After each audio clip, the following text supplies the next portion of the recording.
அன்பான சினிபாட் தமிழ் ரசிகர்கள் அனைவருக்கும் வணக்கம். சிகரம் தொட்ட தமிழ் சினிமா நிகழ்ச்சியோட 22வது எபிசோடுக்கு உங்களை அன்புடன் வரவேற்கிறோம். இன்னைக்கு நாம 2005ஆம் ஆண்டு Vikram Krishna GK film corporation நிறுவனம் தயாரித்து லிங்குசாமி எழுதி டைரக்ட் பண்ணின சண்டைக்கோழி படத்தை பத்தி தான்.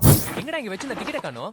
சிதம்பரம் போறதுக்குலாம் மதுரை டிக்கெட் செல்லாது. என்னடா சொல்ற? ஃபர்ஸ்ட் சிதம்பரம் போறோம், அப்புறம் மதுரைக்கு போறோம். அம்மாயிட்ட வரேன்னு சொன்னல போன்ல. கிளம்பு. காலேஜ் போறப்ப வரப்பெல்லாம் அந்த கனகா சைக்கிள் மார்ட் கிட்ட பசங்க ஒரு மாதிரி கிண்டல் பண்றாங்க. என்னன்னு வந்து கேளு. என்ன கேளு? காலேஜ் போற புள்ள ஏதோ வம்பு வளர்க்கறாங்கன்னு சொல்லிட்டு இருக்கு. நீ பாட்டுக்கு இந்த மாதிரி பேசுற? காலேஜா? எந்த காலேஜ்? டுட்டோரியல் காலேஜ்ரா. என்னடா அது? பாட்லா பாட்லா. ஏய் ஆமாடா பாட்லடா.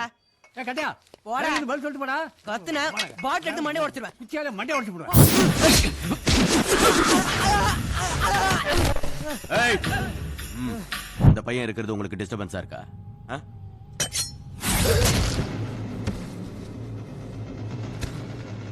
நான் இந்த ஊருக்கு வந்ததுலேருந்து 20-25 வருஷமா பார்த்துட்டு தான் இருக்கேன். எத்தனை கொலை, எத்தனை பிரச்சனை, ஊரையே பயமுறுத்தி வச்சிருக்கான். யார் கேட்கறது? எல்லாருக்கும் பயம். புராணங்களையும் கதைகளையும் தான் கடவுள் அவதாரமா வந்தாரு, கம்சமயத்தை கிழிச்சாருன்னு படிச்சிருக்கோம்.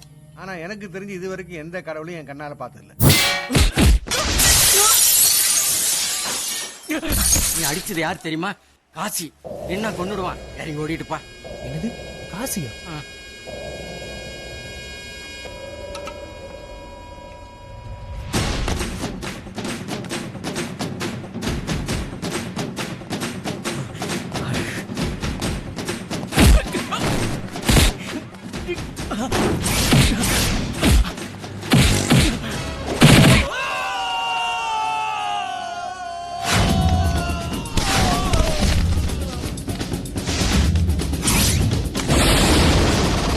பையன் தேனி கம்பம் போடி சுத்துப்பத்தி ஏரியாவில் அவங்க வச்சதே சட்டம், அவங்க வச்சதே நியாயம். அவங்கள மீறி ஒன்றும் பண்ண முடியாதுண்ணே.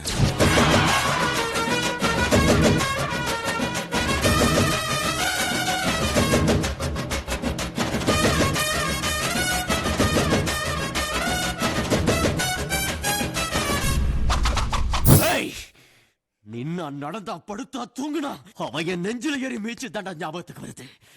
அவன் யாரா இருக்கட்டும், எவனா இருக்கட்டும், அதெல்லாம் என் அருவாக்கு தெரியாது. அது வெட்டுனா வெட்டும், வீசுனா வீசும்.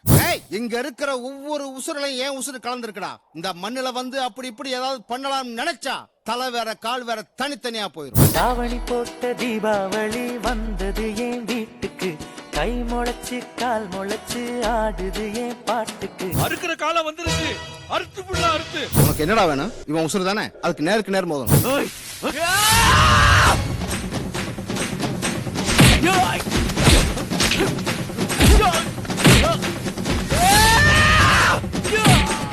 என்னைக்காவது மறுபடியும் அல்வா பிடிக்கிற தெம்பு இருந்தா வாடா, வந்து வெட்டா.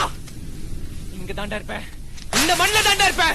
இந்த படம் 200 நாட்களுக்கு மேல் ஓடி மிகப்பெரிய வெற்றி படமாக தமிழ் ரசிகர்களால் கொண்டாடப்பட்டது. அது மட்டும் இல்லாமல் இந்த படம் விஷாலோட கரியரில் ஒரு பெரிய டேர்னிங் பாயிண்ட்னு தாங்க சொல்லணும். இந்த படம் பாண்டைம் கோடிங்கிற பெயரில் தெலுங்கு மொழியில் மொழிமாற்றம் செய்யப்பட்டு கமர்ஷியலாகவும் சக்ஸஸ் கொடுத்துச்சு. ஆந்திரா மக்கள் வெள்ளையா இருக்கிற ஹீரோ படங்களை தான் பார்ப்பாங்கன்னு சொன்னாங்க. ஆனால் ஆந்திராவிலையும் சண்டைக்கோழி பெரிய ஹிட். 13 தியேட்டரில் 100 நாளுக்கு மேலே ஓடி செம வசூலை குவிச்சுது. அது மட்டும் இல்லைங்க, கன்னட மொழியிலையும் வாயு புத்திரங்கிற பெயரில் மறுவாக்கம் செய்யப்பட்டுச்சு. ஆனந்தம், ரன் போன்ற சூப்பர் ஹிட் படங்களை அடுத்தடுத்து ரிலீஸ் பண்ணி ரசிகர்களுக்கு ட்ரீட் கொடுத்த இயக்குனர் லிங்குசாமியோட சக்சஸ்ல ஜி திரைப்படம் மூலம் ஒரு சின்ன சர்க்கிள் ஏற்பட்டுச்சு. இருந்தாலும் மனம் தளராமல் ஒரு மெகா ஹிட் திரைப்படத்தை கொடுத்தார் லிங்குசாமி. அதுதான் சண்டைக்கோழி திரைப்படம். விஷாலுக்கு மட்டும் இல்லைங்க, டைரக்டர் லிங்குசாமிக்கும் இந்த சண்டைக்கோழி திரைப்படம் ஒரு திருப்பு முனையாக அமைஞ்சது. இந்த படத்தோட கதையை ஃபர்ஸ்ட் சூர்யாவுக்கு சொல்லியிருக்காங்க, அதுக்கப்புறம் விஜய் மற்றும் ஜோதிகாவுக்கு சொல்லியிருக்காங்க.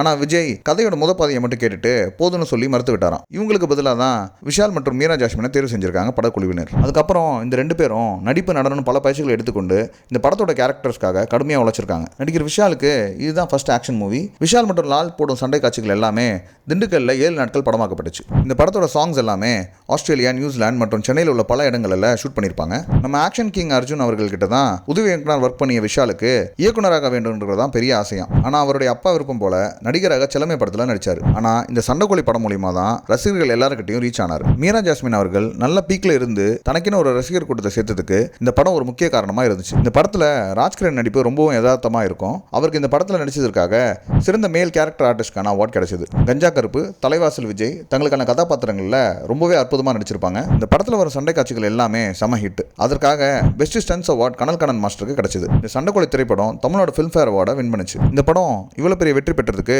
2 முக்கிய காரணங்கள் இருக்குங்க. ஒன்று, இந்த படத்தோட ஒளிப்பதிவு. ஜீவா, நீரவ் ஷா 2 பேருமே வேற லெவலில் பண்ணியிருப்பாங்க. 2வது, யுவன் சங்கர் ராஜாவோட மியூசிக்கில் எல்லா சாங்ஸுமே செம ஹிட். முத்துக்குமார், தாமரை அவர்களோட பாடல் வரிகள் இந்த படத்துக்கு பலம் சேர்த்ததுனே சொல்லணும். இந்த படத்தோட எடிட்டிங் ஜி சசிகுமார், இயக்குனர் லிங்குசாமி, யுவன் சங்கர் ராஜா, விஷால், மீரா ஜாஸ்மின், லால் மற்றும் சண்டைக்கோழி படக்குழுவினர் அனைவருக்கும் நம்ம சினிபாட் தமிழ் சேனலின் பாராட்டுகளை தெரிவித்துக் கொள்கிறோம். நீங்கள் இன்னும் சண்டைக்கோழி படத்தை பார்க்கலனா கண்டிப்பாக பாருங்கள். சிகரம் தொட்ட தமிழ் சினிமா நிகழ்ச்சியில் மீண்டும் ஒரு நல்ல திரைப்படத்தோடு உங்களை சந்திக்கிறோம். இந்த தொகுப்பு உங்களுக்கு பிடிச்சிருந்தா சினிபாட் தமிழ் சேனலை சப்ஸ்கிரைப் பண்ணுங்கள், லைக் பண்ணுங்கள், பெல் பட்டனை கிளிக் பண்ணுங்கள். நன்றி, வணக்கம்.